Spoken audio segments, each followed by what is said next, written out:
नमस्कार दोस्तों, आपका स्वागत है मेरे चैनल पर जिसका नाम है स्टॉक ऑन द गो। मैं एक रिटेल इन्वेस्टर हूं और सारे रिटेल इन्वेस्टर्स के लिए मैंने ये चैनल स्टार्ट किया है। पिछले 20-25 साल से मैं मार्केट में हूं। मार्केट में 2-3-4 साइकिल्स मैंने देखे हैं। मार्केट में बियर मार्केट, बुल मार्केट क्या होता है वो भी मैंने देखा है। आज का जो ये वीडियो है ना, ये हम लोग इसलिए कर रहे हैं कि मैं आपको समझाना चाहता हूँ कि पब्लिक पार्टिसिपेशन के वजह से या फिर टेक्निकल्स के वजह से कोई शेयर ऊपर क्यों जाता है और फंडामेंटल से या अर्निंग्स के वजह से कोई शेयर ऊपर क्यों जाता है और दोनों में क्या फर्क है और आप दोनों में से किस चीज को फॉलो करोगे तो ज्यादा आसान रहेगा, ज्यादा यानी तकलीफ नहीं होगी और अल्टीमेटली ज्यादा पैसा जिसमें बनेगा, मैं वो भी आपको डिस्कस करूंगा। देखिए, मार्केट्स में ना हमेशा कोई भी प्राइस के बारे में जब भी डिस्कवरी होती है, यानी प्राइस जब भी डिसाइड होता है, तब दो चीजें हमेशा काम करती हैं। जैसे मैं आपको बताऊंगा कि जैसे अगर आप कोई चीज, जैसे आप एक लैंड खरीदने जा रहे हो जो शहर से करीब करीब 40 किलोमीटर दूर है।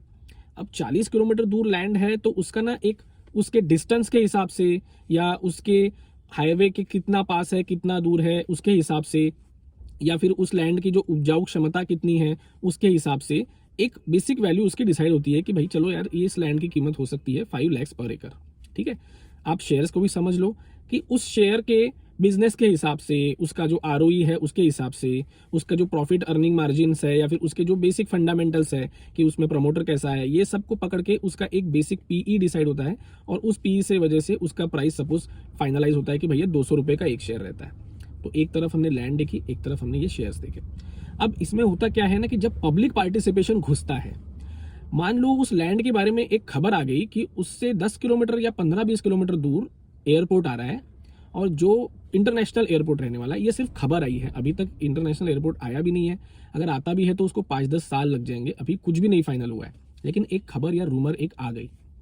अब क्या हो जाएगा कि सारी पब्लिक दौड़ के बोलेंगे कि भैया मुझे वो जमीन चाहिए। सडनली वहां पे प्राइसेस बढ़ने लगेंगे। जो वहां के ओरिजिनल जिनके पास जमीनें हैं वो भी बेचने से मना करने लगेंगे और जो खरीदने में लिए बहुत ही एग्रेसिव है बोलेंगे यार मैं 8 लाख में लेने को तैयार हूँ, सामने वाला बोलेगा मैं 9 लाख में लेने को तैयार हूँ। उसके बाद और प्राइस रिगिंग होंगी, बढ़ते जाएगा रेट 15-20-25 लाख तक चले जाएगा। 25 लाख तक चले जाएगा। एक लिमिट ऐसे आ जाएंगे ना कि लोग पागल हो जाएंगे कि नहीं हमको चाहिए। यहाँ तो रेट्स धड़ाधड़ बढ़ रहे हैं। जिसने देखा है उस रेट को बढ़ते हुए 5 से लेकर 25 लाख तक पर एकड़ से, वो तो पगला हो जाएगा। वो बोलेंगे नहीं यार, ये 25 का 50 भी हो सकता है, मैं इसको अभी भी लेने को तैयार हूँ, और वो उसको 35 में भी लेने को तैयार हो जाएगा। रिगिंग होते होते ना एक लेवल ऐसे आ जाएंगे जैसे 45-50 लाख पर एकड़ पे जब वो पहुंचेगा ना रेट, तब लोग ना डाउट करने लगेंगे कि यार ये रेट तो बहुत ही ज्यादा है। इस रेट से तो साला बाजू के जो मुंबई शहर है या फिर कोई बड़ा मेट्रो सिटी है, वहां के एयरपोर्ट के पास भी जमीनें इससे सस्ती मिल रही है। तो ये कहां से इतना रेट हो गया? तो ये कैसे हो गया? क्योंकि पब्लिक पार्टिसिपेशन आ गया। पब्लिक ने उसको मोमेंटम में कोई भी रेट तक, अनसर्टेन रेट तक चढ़ा दिया। सिमिलरली शेयर्स में क्या होता है, राइट साइड में मैं जो बता रहा हूँ, शेयर्स में वो 200 रुपए का जो शेयर था उसके फंडामेंटल्स के हिसाब से, उसके सारी चीजों की वजह से वो वहां पे फिक्स था। अब उसमें एक न्यूज आ गई कि भैया इस कंपनी को ना एक बहुत बड़ा ऑर्डर मिलने वाला है और ऐसे ऑर्डर इसको कंटिन्यूस मिलते रहने वाले हैं। उसमें से एक छोटा सा पार्ट उसको ऑलरेडी मिल चुका है। ऐसा बोलते ही बराबर वो शेयर्स में तेजी पकड़ने लगेगी। शेयर्स आगे के पीई को देखने लगेगा, 4-5 साल के बाद उसका क्या अर्निंग रहेगा उसको देखने लगेगा। अगर सपोज आज उसकी अर्निंग 10 रुपए है और शेयर 200 रुपए पे चल रहा है तो 20 का पीई हो गया। अभी हम लोग एस्टिमेट करके चल रहे हैं कि 5 साल के बाद इसका जो अर्निंग है ना वो 100 रुपए होने वाला है।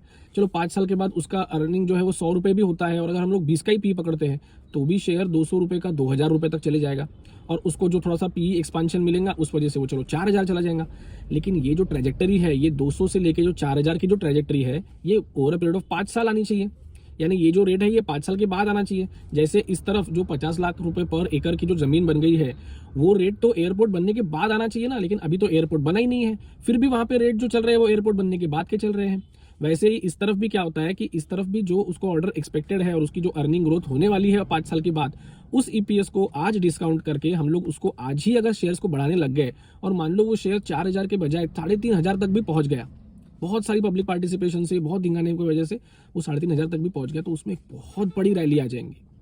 अब ये रैली आपको कैसे पकड़नी है, कैसे नहीं पकड़नी है, वो तो आपको ही जाने, यानी वो तो मैं भी नहीं बता सकता हूँ, क्योंकि ऐसे न्यूज रिलेटेड जो रैलीज रहती है ना, उसे पकड़ना बहुत मुश्किल है। उसके लिए आपको प्रॉपर इन आउट ही खेलना पड़ेगा। वो मेरे बस की बात नहीं है, मैं वो समझाऊंगा भी नहीं और मैं वो किसी को प्रमोट भी नहीं करूंगा। लेकिन जब ऐसी सिचुएशन आ जाती है तब क्या हो जाता है कि पब्लिक पार्टिसिपेशन की वजह से प्राइसिंग बढ़ने लगती है। तो ये जो प्राइस बढ़ी है ना, ये पब्लिक पार्टिसिपेशन की वजह से बढ़ी है दोनों तरफ। उसके अगेंस्ट हम लोग दूसरी केस पकड़ते हैं जिसमें एक ज़मीन है जो फिर से आपके शहर से 40 किलोमीटर दूर है। वहाँ पे धीरे धीरे रास्ते बनना शुरू होता है, कोई छोटा सा रास्ता बन जाता है, टार रोड बनने लगते हैं, आजू बाजू की ज़मीनें भी बिकने लगती है, कहीं पे कोई प्लॉट्स गिरने लगते हैं, धीरे धीरे शहर बड़ा होने लगता है। वो ज़मीन जो अभी पहले 40 किलोमीटर दूर चल रही थी शहर से, अब वो 20 किलोमीटर लगने लगती है। तो उसमें जो प्राइस राइज होंगी ना वो धीरे धीरे होंगी, यानी जैसे 5 लाख रुपए एकड़ का जो रेट था वो 8 लाख होगा, 7 लाख होगा, और पीरियड ऑफ हर साल उसमें 20-25% की राइज होंगी। धीरे धीरे वो रेट्स जो है वो 25 लाख तक जाएंगे, लेकिन उसको 5 साल लग जाएंगे। तो ये जो स्लो एंड स्टेडी ग्रोथ है ये फंडामेंटल्स के साथ होने वाली ग्रोथ है। यहाँ पे पब्लिक पार्टिसिपेशन ज्यादा नहीं है। इस बीच कहीं पे पब्लिक पार्टिसिपेशन आ गया तो सडनली कुछ स्पर्ट्स मिलेंगे प्राइस के जो फिर से शांत हो जाएंगे। सिमिलरली एक शेयर्स के साथ जब कोई कंज्यूमर रिलेटेड शेयर है जो धीरे धीरे बढ़ रहा है, जो अपने एक पर्टिकुलर स्पीड से ही बढ़ेगा, भले ही कोई भी न्यूज़ मार्केट में चले उसकी स्पीड तो उतनी रहने वाली है, तो वो जो शेयर है वो 10-15%, 20-25% के हर CAGR से हर साल धीरे धीरे बढ़ेगा। उसमें कोई पब्लिक पार्टिसिपेशन भी ज़्यादा नहीं होगा, पब्लिक लिमिटेड ही पार्टिसिपेट कर पाएंगी, या जितना करेंगे उतना करेंगे, लेकिन फंडामेंटल्स धीरे धीरे आगे बढ़ते जाएंगे और जैसे जैसे EPS बढ़ेगा वैसे वैसे शेयर बढ़ने लगेगा। तो इस केस में भी स्लो एंड स्टेडी ग्रोथ रहेगा, क्योंकि ये ग्रोथ जो हो रही है ये फंडामेंटल के बेसिस पे हो रही है। अब ये फंडामेंटल ग्रोथ के साथ साथ जिस मूवमेंट में जिस साल पब्लिक पार्टिसिपेशन हेवी रहेगा, जैसे कि कोई बुल मार्केट चल रहा है स्ट्रॉन्ग, तो वो पब्लिक पार्टिसिपेशन उस प्राइस को ऊपर खींचेगा, पी को एक्सपांड करेगा और शेयर्स के प्राइस को ऊपर जाके रखेगा। फिर जैसे ही पब्लिक बुल मार्केट में, बियर मार्केट में कोई करेक्शन आ जाएगा बुल मार्केट में, तो धीरे धीरे पब्लिक पार्टिसिपेशन खसकेगा, फिर से शेयर अपने पुराने फंडामेंटल लेवल पे आने लगेगा।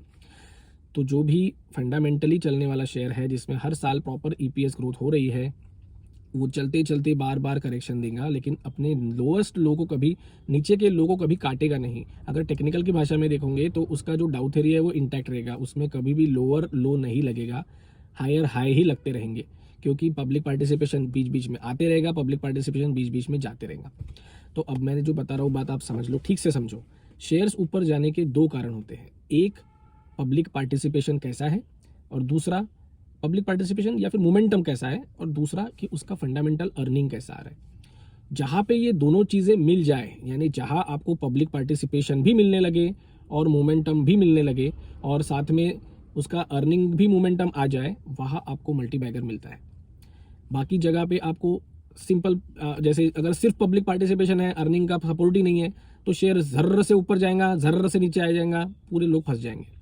जहाँ पे सिर्फ मूवमेंट, अपना अर्निंग्स पोटेंशियल है, अच्छा अर्निंग ग्रोथ है, लेकिन पब्लिक को इंटरेस्ट ही नहीं है उस स्टॉक में, वहाँ पे स्टॉक बहुत धीरे धीरे आगे बढ़ेगा, जितना अर्निंग बढ़ रहा है उतना आगे बढ़ेगा।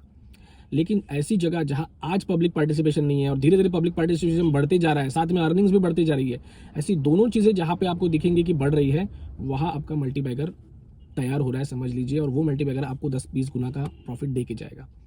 तो ये 2-3 चीज़ें आपको हमेशा याद रखनी है कि पब्लिक पार्टिसिपेशन और मोमेंटम कहाँ पे आ सकता है, और दूसरा अर्निंग मोमेंटम इंटैक्ट किस शेयर का है। पब्लिक पार्टिसिपेशन को गेस करना बहुत मुश्किल है, वो इतना आसान नहीं है, लेकिन अर्निंग्स या फ्यूचर ग्रोथ या मोमेंटम को, अर्निंग मोमेंटम को आइडेंटिफाई करना इतना डिफिकल्ट नहीं है। एटलीस्ट आप लोग अगर अर्निंग मोमेंटम को आइडेंटिफाई करके बैठे हो और जहाँ जहाँ पब्लिक शेयर्स छोड़ के जाती है या पब्लिक पार्टिसिपेशन कम होता है, उस पॉइंट पे अगर उस शेयर्स में एवरेजिंग करते जाते हो, तो आपके पास बहुत लोअर लेवल्स के शेयर्स जमा होने लगते हैं।